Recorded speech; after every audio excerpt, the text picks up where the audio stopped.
Yun, kumusta kayo mga tropa? So kanina nagpunta tayo dun sa labas. So kasi first day natin sa Food Panda. Kaso nagka-problema. Yun. So hindi tayo nakapag book kasi nagka-problema yung signal ng natin, SIM. So ang gamit natin is Globe. So nagka-problema siya. So mahina ang signal. So anong nangyari, umuwi tayo. Kaya ayan. So problema noon yung signal. So ngayon bumili tayo ng bagong SIM. So ang binili natin ay dito SIM. So subukan natin kung maganda yung signal nun.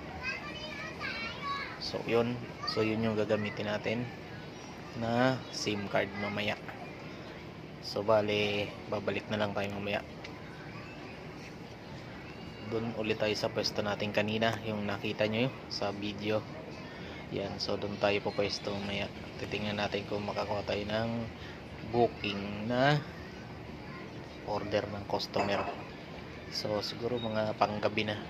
Kasi kanina pumunta tayo mga bandang tanghali yun eh. Yan, so nagtry tayo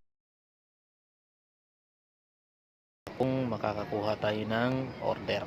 Kaso yun nga, nagka-problema nga yung signal nung SIM natin. So hindi tayo makapag online. So hindi tayo makakuha ng order. Kaya nangyari, umuwi na lang tayo at bumili tayo ng panibagong SIM. So yung binili nating SIM ay dito SIM. Ang presyo nasa 100. Tos gas na naman 100 yung isang SIM. So yan yung binili natin. So subukan natin kung maganda yung signal. Yan. So mamaya kung makapagpa-order.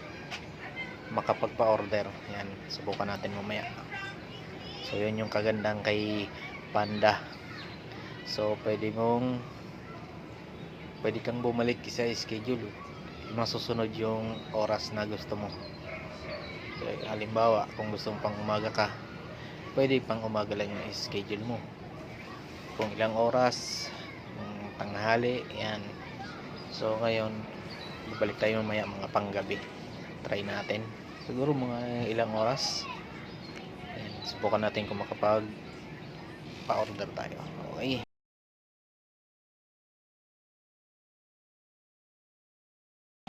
Journey dito sa bago nating work, yung Panda. So update yung mga bago. Okay, so let's go. So update ko na lang kayo hanggang sa muli. Paalam.